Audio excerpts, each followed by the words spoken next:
of The Dialogue. It is the big show. My name is Prince Apollo.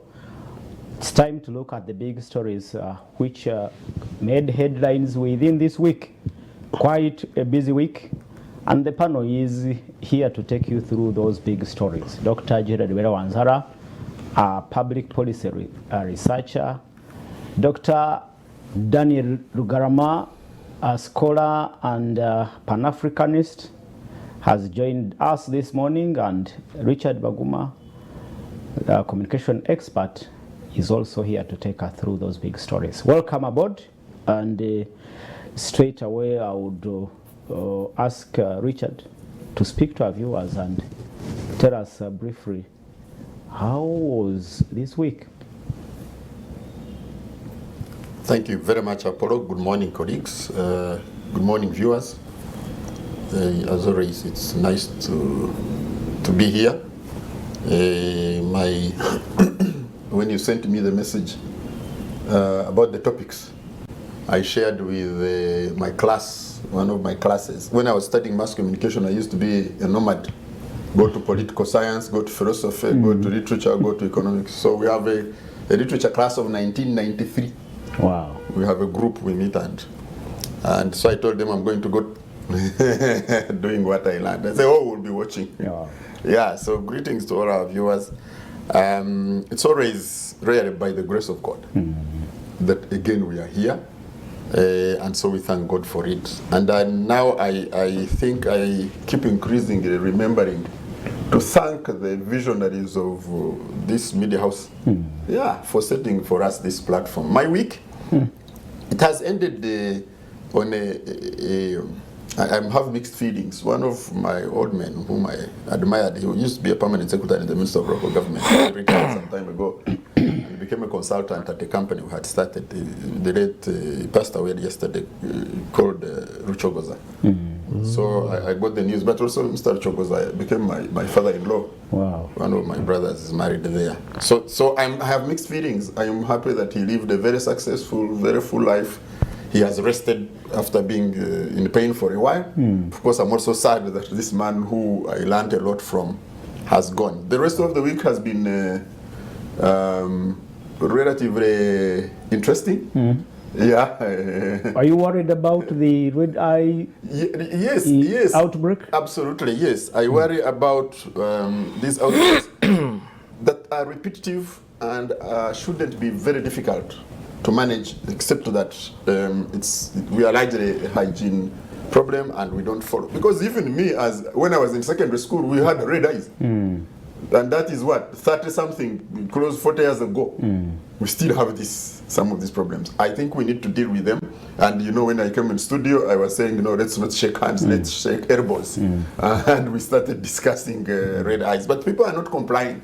It's basic things, sanitizer, but I think they are picking up. Yesterday, I went to 5 pharmacies, and sanitizer had run out. Oh. Well, I started feeling good. Then that means people are buying and using. That's true. But we need to do this. And for me, Comrade Rugarama was asking, I think if massively the children have red eyes, let's allow them to go 3-4 days and get treatment. All right.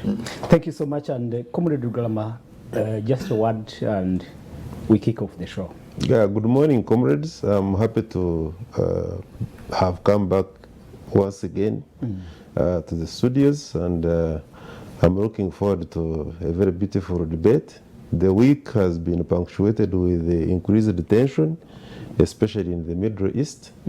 Iran having been hit, they are promising very serious retaliation. Secondly, I am getting a little bit worried because I'm seeing our parliament getting polarized. The language being used there is also not palatable. Wow. Thank you. Dr. Gerard Wanzara, any specific concern you can put out? Well, I begin by greeting our viewers. Especially my people from the United Republic of Chirinya. I greet you and thank you for being loyal viewers. Yeah, true. Of course, you know that I also come from Namisindwa, There is a security alert. Last week, my people faced a very big problem. People in military uniform beginning robbing shops at as early as 10 p.m. when people are watching football in the busy trading center where I come from. And then they move on foot to the next trading center, then the next robbing mobile money at will. And then people calling police and police not responding. But I thank the RPC who ordered the arrest of all police officers at Butiru police station. I think that was a good move, because surely why should people take a lot of time robbing in the 100 meters away from a police station, and all of you are drinking or having fun? You know, this is very bad, because we are telling Ugandans wealth creation, but how will they create wealth when they are being robbed day and night? So for me, that was, of course, I also joined the people of Mbale in mourning. Ambassador Wilson Wamimbi, he was the first RRC, you know, Resistance Council for the Greater Mbale. When the district were all together, he was an ambassador in Canada, retired honorable as the first Umukuka. I think everyone respected him in Mbale, not like the people we are getting lately. Cultural leaders who sleep in the lodge, they don't have homes. So I think this is, for me, it disturbs me. Say that. Yeah. Yeah, because you lead me and I don't know where to find you. Dr. Jared Weranzara, speaking about mourning, we can pay tribute to the fallen activist, FDC activist Sale Peru. I'm aware that she will be laid to rest today in her home in Teso. One word, Dr. Jared Weranzara, she was a strong FDC political activist, and she has been consistent, I think, right from the reform agenda days up to today. Yes, I got to know Sarah in the early 2000, and that was 2002. At that time, we had what we call the G6. The G6 meant the political parties at the time in the opposition, was a group of 6. So when FDC was formed, it became part of that. And as one of the key mobilizers and very articulate at the time, she used to come to Makerere, because Makerere also formed that time a Makerere University chapter of the G6. And so she was very instrumental in mobilizing us to welcome Kadokiza Vesige from exile, South Africa, the slapping, that time when Major Baramira Ruranga was slapped by the retired Colonel now, Dick Bujingo. With her, we almost got arrested along Entebbe Road, and I remember we ran the bush, addressing a press conference somewhere in the bush with her. So for me, I looked at her as a very determined person, even when some of us fell off and decided to go into academia. And I was really amazed to see how the wheelchair recently, when Katonga, Katonga Najana Nkumbi were fighting, she was in the middle of it when she was on her wheelchair. So for me, I see someone who was resilient. Only that I condemn the scandals around her funeral, fighting over the body. I think we need to respect the families. When people pass on, they should be in charge of taking decisions. If we are giving support, we give from the side, but we don't have to fight to take control in order to score political marks. I'm not condemning any particular group, but I saw dishonest on both sides and opportunism, which was not good. Thank you so much, our viewers, and let's kick off the big show. It is The Dialogue. My name is Prince Apollo. You can be part of this discussion, send in your comments and observations through our WhatsApp message and the SMS platform.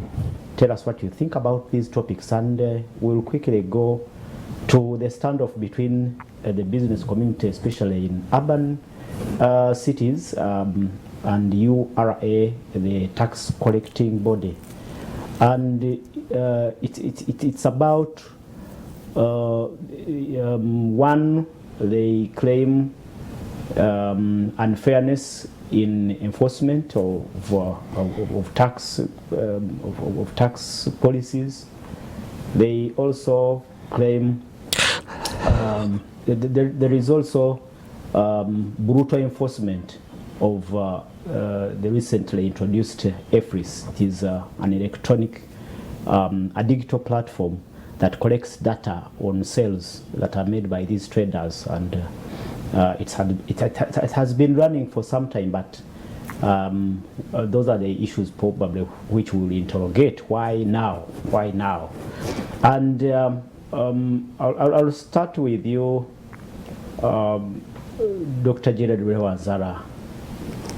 It's not the first time the traders are complaining about unfairness in who pays tax, in the high tax obligations they have to meet, and they also talk about high import duty. Do you find legitimate concerns and reasons to warrant this strike? Because they had announced that they will close shops on Monday, but now that has also a section of the traders, especially in Kampala, have announced again that it will be on the 16th when all the shops will be closed. They are also divided. Those are the issues possibly we'll be interrogating. And considering the importance of the importance and their contribution to the economy, you can imagine if this strike was to be sustained for some 2 weeks or 1 week or 4 days, what would happen in this struggling economy when the funders are threatening to withdraw aid, when we have already announced that our budget is going to increase from 52 trillion to 58 trillion. We need the money. Do you find a legitimate reason for traders to strike? First of all, for me to approach this topic, I will not conclusively discuss it without looking at the broader economy and then the broader tax system that we are having. But well, I will start from the narrow part of it, and that is the electronic receipting and invoicing system. For me, when I look at that system, I'm looking just at two things. One, I think there is a lack of education, tax education, because many people who are discussing it have interacted with the people, including those who are working downtown. Many of them do not understand that it's actually a tax collection system. They call it a tax. A tax. So I saw that gap, and when this strike started, I saw the commissioner in charge of public affairs at URA struggling to run from station to station to firefight to try to explain. But I think it brings us to, when we roll out something, do we usually take time to massage these, these traders? Like if you go to Japan, there is what they call this Kobe meat. Before they slaughter a cow, they play for it music, they massage it. They say that when you slaughter it finally, its meat is very soft and you'll enjoy eating it. So I'm relating it to our traders. Generally, the business environment is not okay. I would like to strongly disagree with those who are saying that the economy is buoyant, it is doing well. It's because recently we saw statistics. The trend from around 2019, 2020 COVID, 2021 recovery, and we are seeing the number of companies paying 100 billion and above, 50 billion, and they are dwindling. Well, you see that there's some growth in the SME, smaller businesses, but they're actually not covering up for the gap that is being left with the departure of the big companies. So when the big companies collapse, you know that pay as you earn Yep. dwindles, VAT dwindles, contribution to NSSF go down. So the impact on the economy is large. But now, the URA Commissioner General, this staff are under a lot of pressure to close the tax loopholes. And when I saw the statistics, that actually enforcement of this electronic system has increased tax collection by 500%. Compliance has increased. Now, is it really a problem? I think the system is okay. The government is committed to digitalization. That if you digitize, you reduce instances of corruption. You also increase the collection of revenue. And this is happening across all government agencies. If you look at the budgets from 2022, government is committed to funding digitization, including of procurement and other systems. So for me, I would urge that let URA seek serious and honest dialogue. The other problem I saw is maybe enforcement, because there is an uninformed trader who goes to innocently buy from an Indian. Now, when you buy from an Indian and then you load your thing on a border to take to your shop, maybe in Mubende, before you exit the city, you are grabbed. Now, when you are grabbed, in the middle there, you have some people who cannot even identify themselves, whether they are KCCA or URA. They will grab you if you don't pay maybe a bribe, because you have not produced any receipt, meaning that you cannot trace where you bought. But maybe your problem is not that you did not pay tax, you bought. It is the person who you bought from who did not issue that receipt. And so some of them have ended up losing their merchandise to enforcers. So this also a challenge, that there should be a control system, that indisciplined people within the taxation chain should not come and be in position to create indiscipline in the process. So that a good initiative is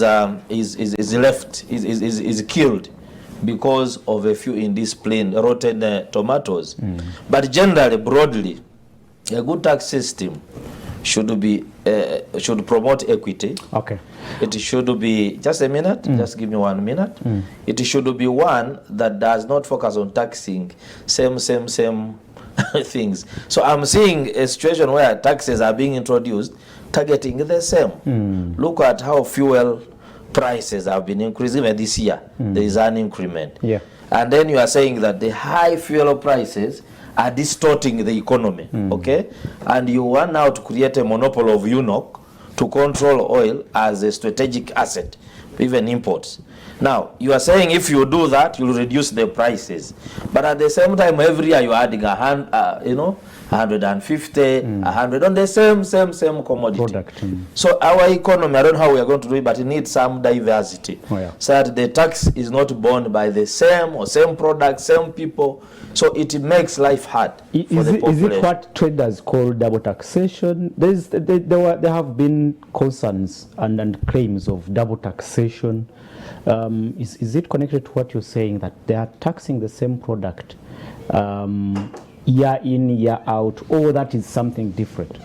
Well, double taxation means that on the same product or same taxpayer at different levels, you charge the same tax, and maybe they are saying, are they confusing?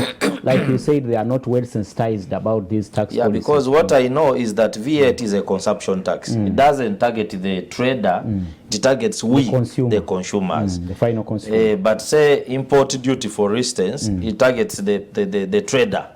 Because you're the one coming to sell. But at the end of the day, it is the consumer who takes. But the impact of tax on a product is that if the tax is too much, it means the demand of the product will go down. And as you know, there are things, I don't know whether we ever paid attention to.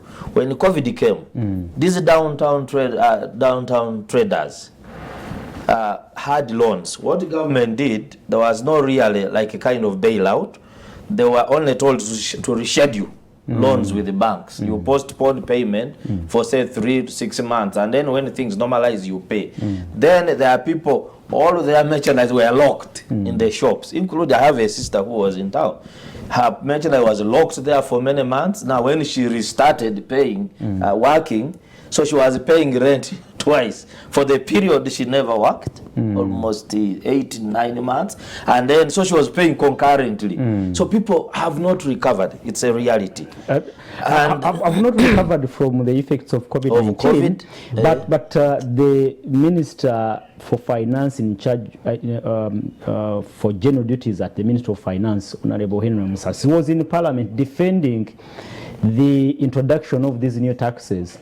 He said the country has recovered from the effects of COVID-19. Let me tell you, one of the most dangerous persons I know in this world is a politician. Because a politician collects tax from us, which buys his car, his fuel, his where he stays. So he doesn't feel what the ordinary person feels. And for me, I will take that as a political statement defending, because there are certain proposals you see in our tax and sometimes you laugh. Last year there was an introduction where they wanted to bring an amendment to tax, to introduce tax on earnings from unit trusts. Now, if I am earning a salary, okay, I pay as you earn. Then when I save 100,000 and deposit in my small investment club, it is my savings. Now, when those savings are put in the unit trust, UAP, for instance, which invests that money, already pays corporate tax after making all its tax collectively. And then they wanted to go for individual savings of people, and yet so you find a level of unfairness that could have warranted this discontent and displeasure that has resulted into this exactly fight. I think that because if we want really to the country to prosper, that we use taxation as a tool for development, we need to I told you a story of Kobe meat. we educate people. Let's stimulate investment. In COVID, we saw instances where the money in UDB meant to rescue traders is taken by one person in the billions to build a mall. You know, so that's very unfair. Yes. But that is one of the principles, actually. Tenets upon which a good tax is based. Comrade Rugarama. Yes, brother. Are traders finding a way to avoid these taxes, or there is a legitimate claim in what they say as high taxes, double taxation, and brutal enforcement of these tax corrections? I have taken time to listen to the traders in Kampala and elsewhere. I have followed them on different media platforms. I have equally listened to URA, the Commissioner General and all these other commissioners on radio, TV. But I can tell you one thing, that the business community here in Uganda, generally speaking, have got very, very important concerns. And the sooner the URA and government listened to them, the better. You see, one of the concerns is that there has been arrogance on part of URA. Really? They say that in enforcing, and my brother Jared talked about it here, in enforcing the correction of the tax, there is usually this statement of, I must hit the target. Yeah, true. And they have, including the chairman of Kasita, he has talked about it, the issue of hitting the target. Our senior brother, the Commissioner General, has previously hit the target and even overshot the same. And I think it is in about, was it last year or so, when he didn't actually hit the target. Now, in hitting the target, that's okay. Even overpassing it, that's fine. But how have you done it? One of the tenets upon which a good tax is premised is that it has got to be fair, it has got to be convenient, it has got to be, there are about 4 tenets upon which a good tax is premised. In this particular regard, principle of benefit also. okay, in this particular regard, what I see is that the major concern of URA is convenience, that we must at all costs hit the target. It doesn't matter how we do hit the target. But you see, Couldn't it be pressure from either the Ministry of political Finance class. or the political class? yes, of course, you see, Collect as much as possible. no, even when my senior brother and all these other senior brothers and sisters in the URA, their contracts are being renewed, they base the renewal of their contracts upon the performance, and the performance is none other than having hit the target and surpassed it. But you see, the business community, Kasita and others in in their various bodies, will argue, and it goes back to what my brother Gerard was saying, massaging. You see, in order, there is no community that is rebellious when it comes to taxes. But when you listen to Kasita, they will tell you that when you look at the expenditure, the government expenditure, the political class, that is where our money is going. For us, we suffer, and our money goes. You see, when you have got a trader who is going to hit the potholes in Kampala, and yet every day coming to work and going back home, and yet the rate at which you collect the tax from him is forceful and at the same time arbitrary. When you get this very trader whose power in the shop, those who are running especially businesses that are connected to, is erratic, going on and off, and you at all costs, even after he has lost his business, at all costs you must collect from him, it becomes a very big problem. But at the same time, this is another thing, and we have shared here about this IFRIS. You talked about it. You see, apart from the fact that there hasn't been enough sensitization, although the Commissioner General actually deployed in majority of the trading centers, the trading business hubs, he deployed his staff there, his staff. In Chikubo, he put there a whole unit to sensitize people. This is what it does. What IFRIS does is that they will want to trace the transaction from initiation up to the last bit. Now, this is not what our business community here want. Because what it does is that if I have bought canvas shoes, for instance, at 50,000, and I am selling it to you at 100,000, you must be able to see where I bought and the profit I want to make from you. Now, that is dangerous.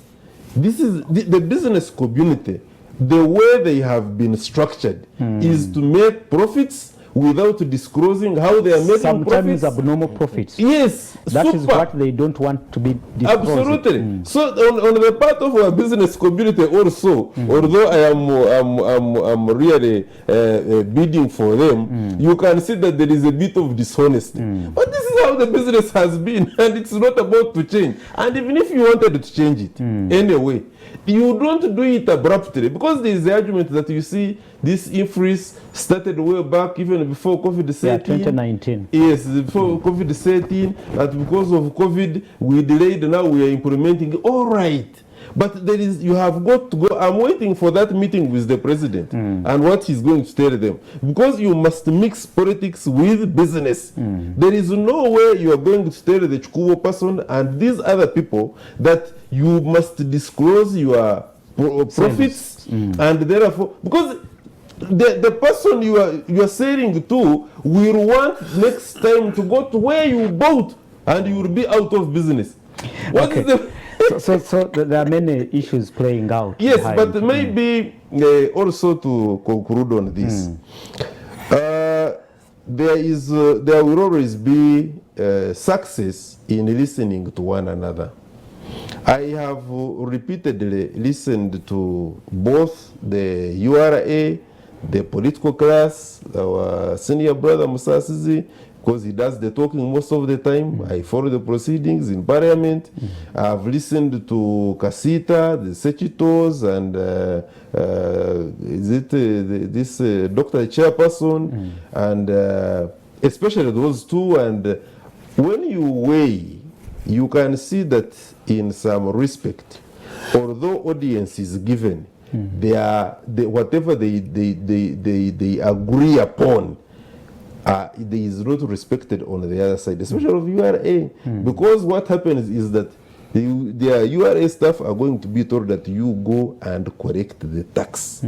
We must hit the target, and I will not listen to any explanation. I need money. Money must come here. Now, when you have that kind of arrangement of and you see, there is one very example which was given again here. You remember during the time of COVID, we had His Excellency the President promising that the loans must be rescheduled. But you see, rescheduling a loan, even if you gave me 1 year, at the end of the day, the business has died for the last 2 years. Where am I going to get this money and what? So the intervention that the government interventions were not were actually lip service. Appropriate. They were lip service. They were not so impactful. Okay. Then finally, maybe also I didn't want to leave this other example.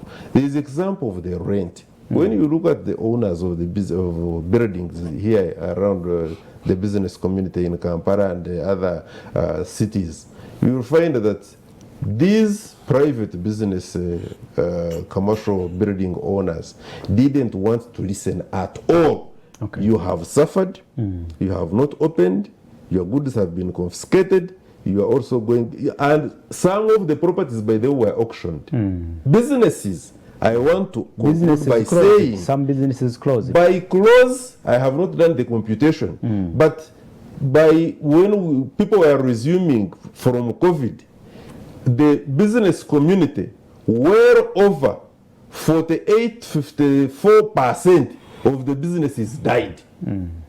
This is the state of our economy. That is the genesis of this standoff now that we witness today. And also, you see, another thing, Apollo, you listen to this. This is an economy of now this, of course, when you look at our budget, I think we are moving into, is it 58? Yeah, 58 trillion shillings. And out of that, I think we realize domestically something like 52, no, half. Half. It is around 29. Half of the then the rest comes from, there are no grants, there are no more grants, by the way. It's loans, and you all know that we are heavily indebted. Now if we are an economy that halfway we must borrow in order to sustain ourselves, then we're not doing well at all. But at the same time, they will tell you that the corrections, the corrections are in terms of tax stand at is one of the lowest on the African continent, because we are in the range of 12 to 14. It's a big challenge. Richard, the two colleagues seem to say that indeed there is a reason, a legitimate reason for the traders to show the displeasure and to close shops. But we need money. Government really needs money. URA has targets to meet and to hit. What can you say? Okay, that issue of target, I have said that previously here, that my view is that those targets are unsupported. In my view,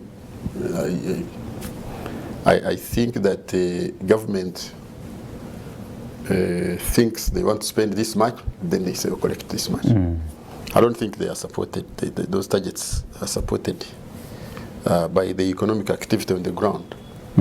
And so when you have targets that are unsupported, then you start looking for... What do you mean being unsupported? Yeah, because you see, if you tell me to give you 100 shillings, and yet I am absolutely unemployed and sick. Oh, so you're saying... So how do I get the 100 shillings? So if you hear the description of the nature of the nature of the economic situation we have in the country, like the two gentlemen, it's a malnourished. It's milking a malnourished cow. Sick. Oh, a sick cow. Yes. So how do you? So I've been arguing this, and therefore, but you still send people to go and collect anyway. This sick cow, even in its sickness, might throw a egg. You need Spain to just get you off, and then you choose the cow for all kinds of manner of things. And that brings me to the things I wanted to say. One, I think there are things that come up in this, and you hear them being talked about. This is not the first time. It's not going to be the last. In this kind of economic quagmire, you expect these things, and I think we have to be also fair to the business people in this country. You see, you have a lot of people who have nothing to lose. They throw stones, they burn tires, they don't have employment, they don't see employment, they have despondency, they really don't see. You have another group which goes and tells them that it is because they are blind. Their brains are not functioning very well, their visions are not okay, they don't have Garvindi, that's why they don't see the opportunities that exist. And so there is quite a bit of despondency, which generates anger and happiness. But to be fair to the business people, there are people who have had something to lose. So they are least likely usually to come on board when to be disobedient or to be disruptive. They are usually the last group. When they start doing that again and again, then you understand that there's a problem. So first, for me, is that impunity. And the impunity is not just in one unit. The impunity is all across. The impunity first, for example, of the people who make policy, the policy making going against the ministry, that the departments of tax policy, the people who come together and they plot one where really policy decisions are finally endorsed. Combine that with the laws, the legislative group. You have now 5 bills, I think, that were brought at a go. Yes. I can assure you these guys that don't read them. They can't tell you what. And I've experienced this. I have two people who were formerly in parliament and who came and went into business. One went into the business of importing cars. He had absolutely no idea. 5 bills About of what he information. 5 bills, one of them is even proposing the exercise duty. Is even proposing to enhance tax on kerosene. Yeah. Kerosene. 300. Yeah, and shillings. there was what I think is a lame argument. But you see, our colleagues in parliament will not read this. This gentleman, when he came, he said, but these taxes, they said, but you're the one who passed them in parliament. He said, no, we didn't pass these. It's also hard. But also they are brought relatively fraudulently. You bring them on Wednesday, they are supposed to be passed on Friday. You are being fraudulent. So the impunity, that impunity. And then the behavior now of the collectors. And it has been described well.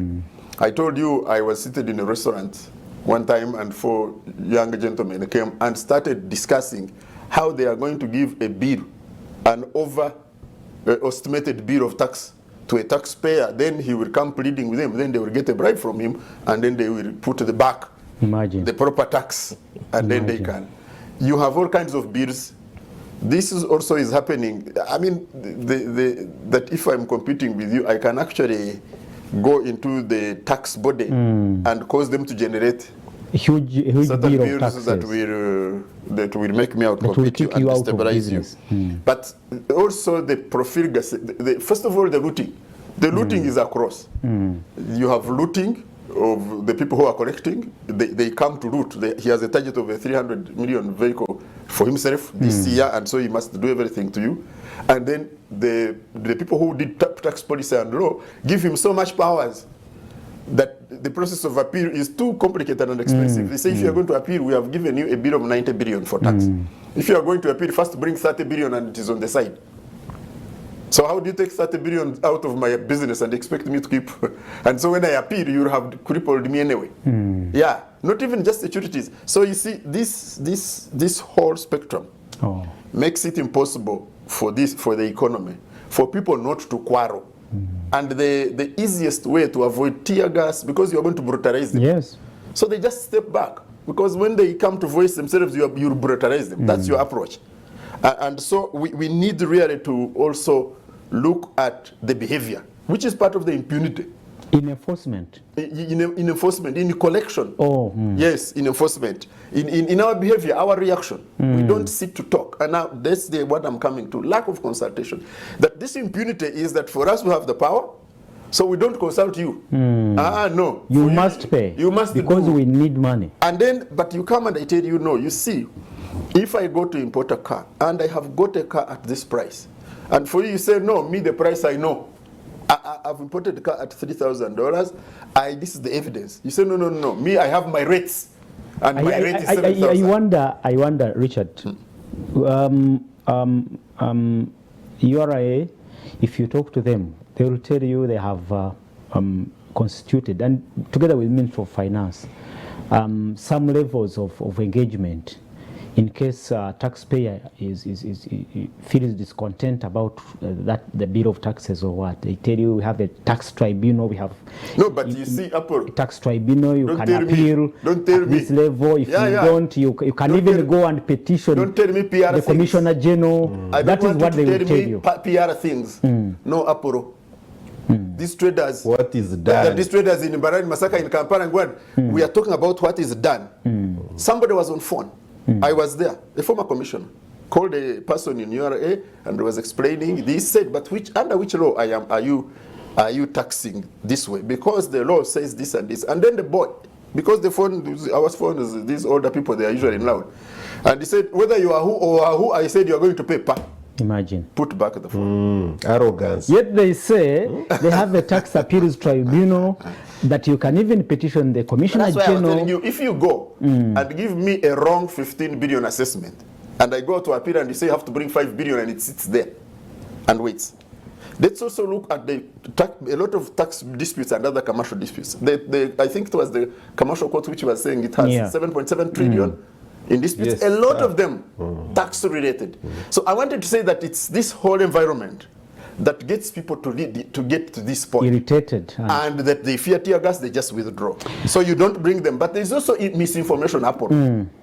So you also have misinformation. And that IFRIS is a tax. Is a tax, yeah. So you also but your colleague said that that could be as a result of low tax education. I mean, inadequate tax education. But there are also people who got deliberated to misinform. So you have low tax education, or inadequate for that matter, but you also have misinformation and disinformation. Okay. Going on. The other two things, Apollo, I know you want to move on. No. I wanted you to also speak about the issue of the principle of benefit with the tax. I'm coming to that. There is always I wanted to first talk about the unfairness, benefit. because if it's unfair, then you have no benefit. That's what it means. There is also this quarrel about foreigners. I don't know if you have heard of that. Yes. The Chinese. There are also the underlying issues about the incentives, and this is that you have tax benefits, holidays. that you have benefits to foreigners, a lot of them, and the locals find it hard to get these benefits. That there is something about when a foreigner comes in, you quickly give them the benefit. When it's a local, you are more hesitant. There is also a mindset that that a local taxpayer is a criminal, so you approach them with suspicion. That is, so prevalent. I don't know why. And I was saying, when you take these people to train them in Chankwanzi, just don't roll them in the mud and teach them how to shoot and put on uniform. Let's talk about the mindset and how you deal with the taxpayer.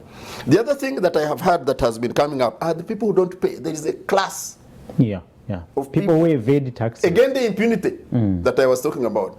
The impunity is so perverse that it appears in many ways. That there are those ones who bring cars of the largest CC and whatever, and they don't pay. That there are those goods whom they know, that container is from so and so, a core has come from so and so. So when you talk about and this is the same group which has so much profligacy that you don't read my laws to pass them very well, but we actually see you getting hundreds of millions in awards and things.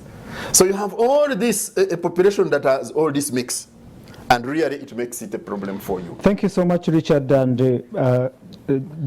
Dr. Gerard Were Wansara, quickly speak about the principle of benefit.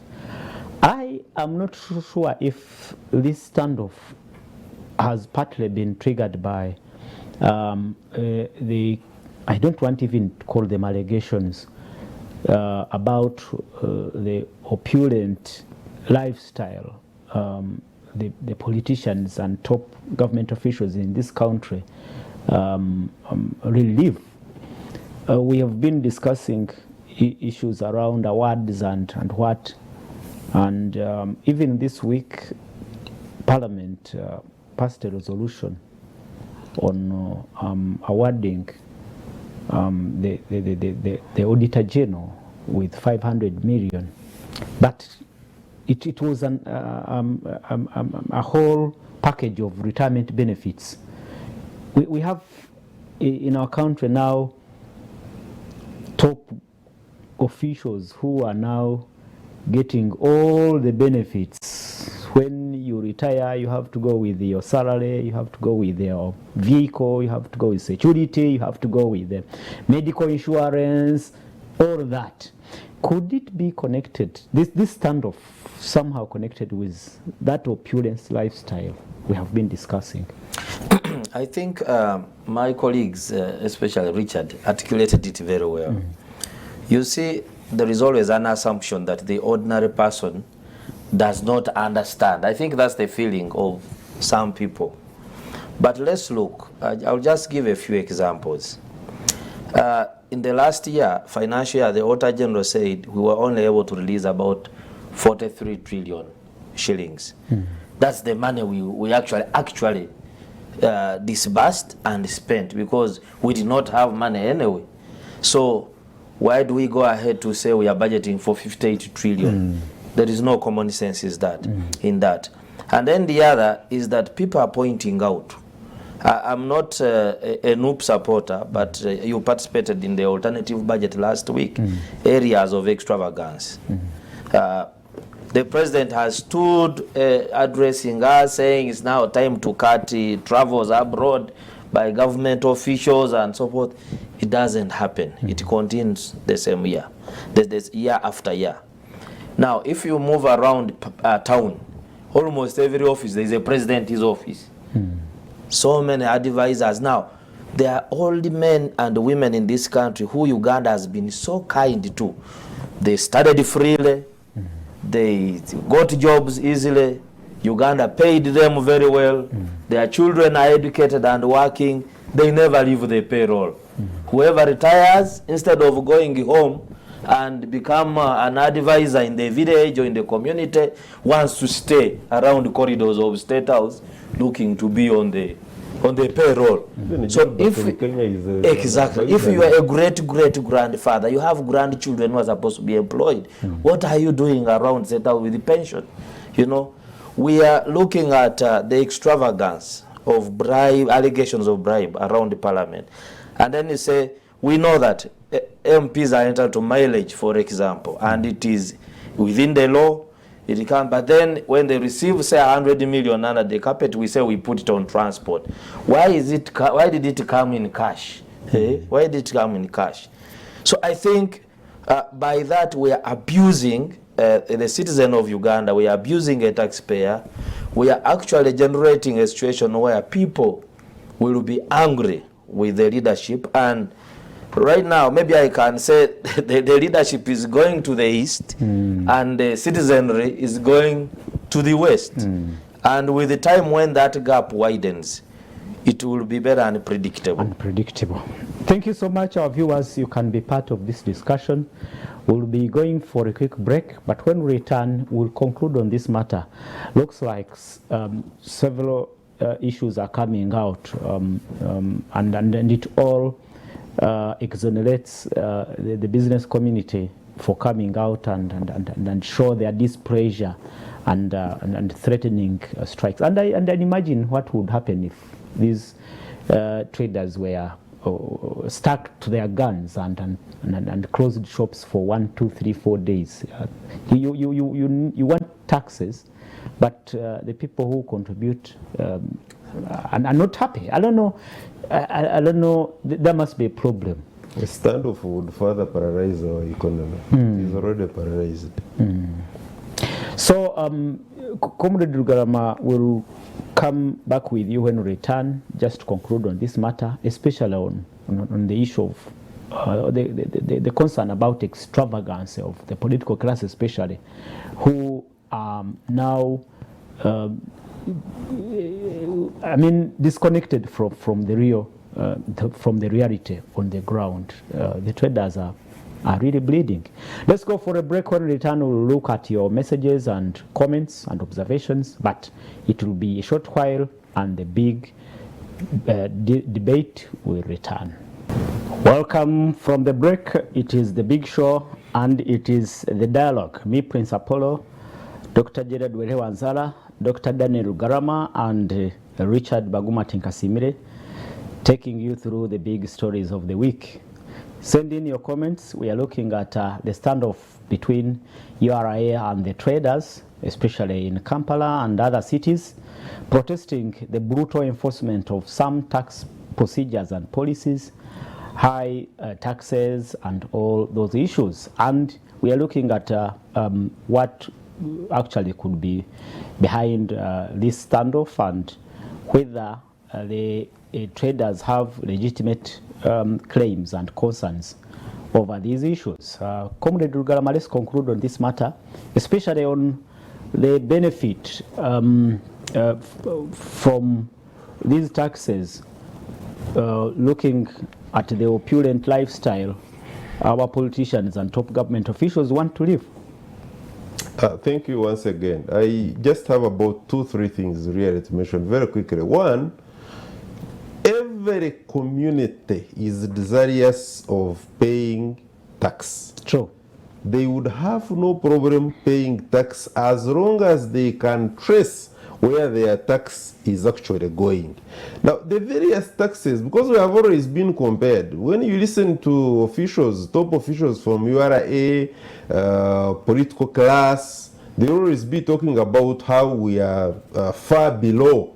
Like I earlier on said, between 12 and 14, and then they will compare you with the countries which are well above 30. Others, especially in the Nordic countries, Denmark, Sweden, they are in 40s. You see, when you go to Denmark, when you go to Sweden, what is the state of their roads? Yeah, true. What is the state of the electricity supply? How steady is it? What is how their affordable health and facilities? So you must factor in all that.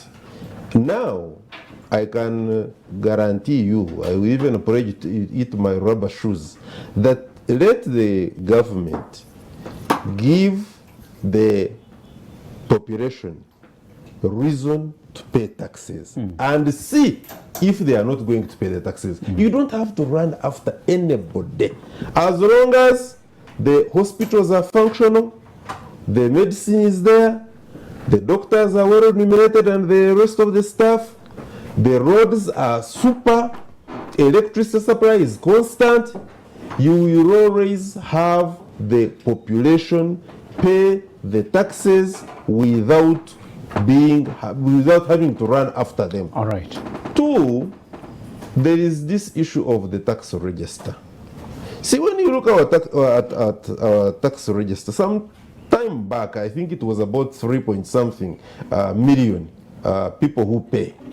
Now, by God's grace and probably some semblance of good leadership at URA, and across the board, the tax register has grown to close to 4.2 million people. But out of those, the issue is, what is the amount of money that this number we are talking about? Because we have a population of almost 50 million people. Out of that, well over 30 probably are working. Now the people who are paying tax Out of that, 75, about 75 are working, are younger people. or young people. Yes, we have an extremely young population. We are second, 30 and below. second largest, youngest Youngest country in country. the world. Yes, And so those ones are not working, they are Hey. dependents. young people are just We have a dependent. trouble. We are in Now, trouble. if you have got that kind of a situation, We are in trouble. that the young people are not working, even the ones who would be working, by the way, the ground has not been prepared enough for them to work. That is another thing also. Because if you are not in school, that you are committed, you are not in school, you are out of school, but you are young in one way or another, and you are supposed to be, and you are not working, not that you are a child, there is a difference. Because, so it means, therefore, that as long as our tax register still stands at 4 million payers, and the 4 million tax people who pay taxable population, still you find that majority of them are small taxpayers, Okay. very small ones. You have a problem of not linking the tax, what the tax does in terms of services, Ayo. and why the people should actually be Paying taxes. zealous to pay pay the taxes. Okay. And this appears to be our dilemma. All right, Richard, it's Kwagamaya you talked about. You have a cow that is, you said not malnourished, but sick, and you need milk. What can we do about that?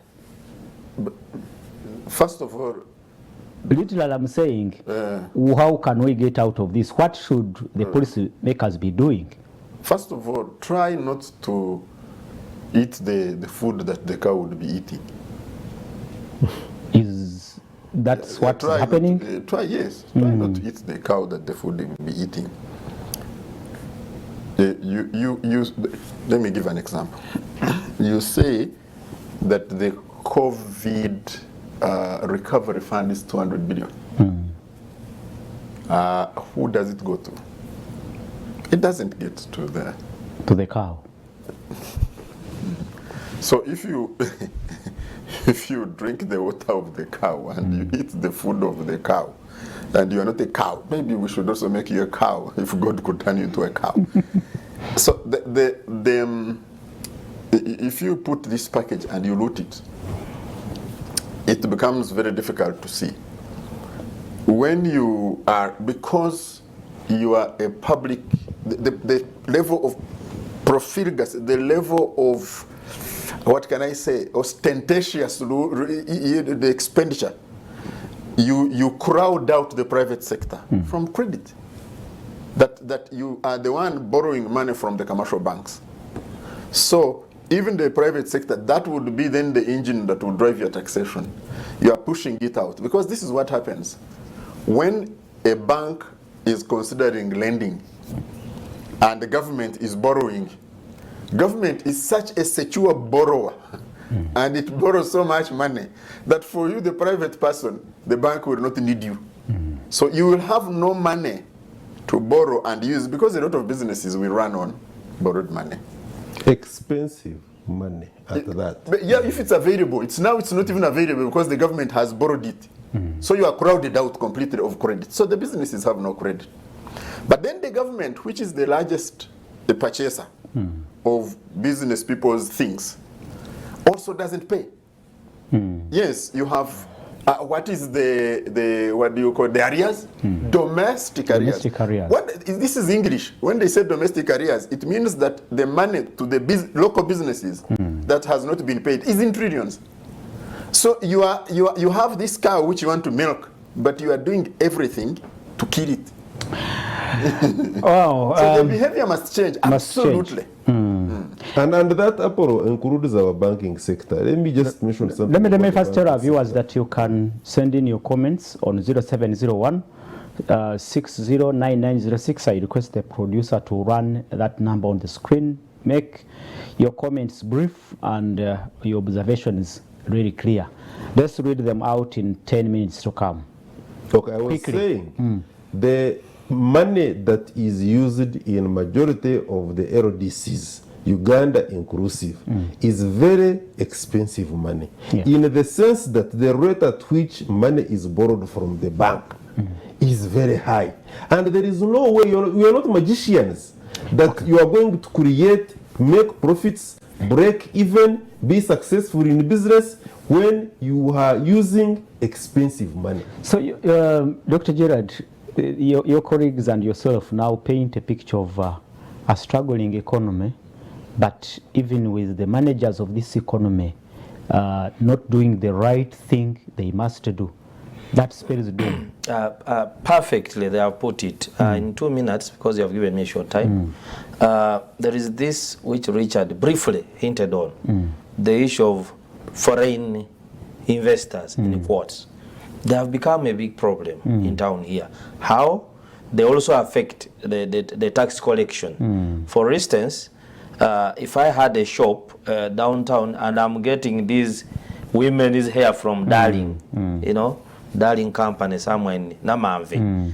And then now, when the same people sell to me, they also move with a truck to Salama, Munyonyo, to wherever, and they also do retail distribute. So who will come from Salama to buy from inside? I pay tax. That is true. So and for them, when they move like that, actually they even dodging. Some claim that some so-called investors have even opened shops in Kampala. We have seen them. Retail shops in with Kampala. Shoes, with clothes. They are You now have profiting. a plant or a factory in Namamve, and then you open a shop You in have a Kampala. taxi holiday. Not just You the have a shop, tax- they yeah. send boys and girls to do retailing. Exactly, They they also do that. retail. And then the other, I saw the outgoing CEO of Stanbic saying that Stanbic has accumulated non-performing loans of 60 billion, Really? especially from small and medium enterprises. So people are not paying back. Because the environment has been bad the last 2 years. So now when government comes in to borrow internally, it means these people now have no access to money. credit. They are prone to exploitation. So I think there are things we need to look at. Then there are new tax proposals that members of parliament should think about carefully. Today I will give an example of cement. The people of my district and neighboring district gave up on buying Uganda cement long ago. Why? They are smuggling Kenyan cement. If you buy from Kenya, they are buying a bag equivalent of 17,000 shillings. Now, if you already are selling yours at 34,000 and you are taxing it the more, forget about now our cement. You are killing our own. The construction industry. Yeah, actually, that is what also I picked from some of the traders. They were saying when the taxes were increased on many commodities that they are selling, the people who used to come and buy from them here in the city and elsewhere were from Congo, Zaire, Sudan and Sudan.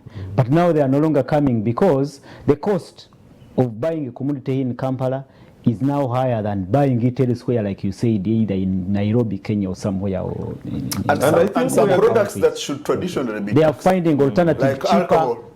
They only get one brand which is not very popular, and that's the one. So you say, why are you not increasing taxes on alcohol, for example? That's where every I government think they anywhere in the introduced world. a new tax on spirits. Everywhere in the world. No, but why do you pick a spirit that is not taken so much? Okay.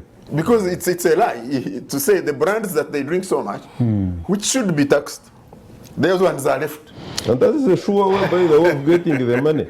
There is also one important thing, Apollo, and our viewers. There is a problem.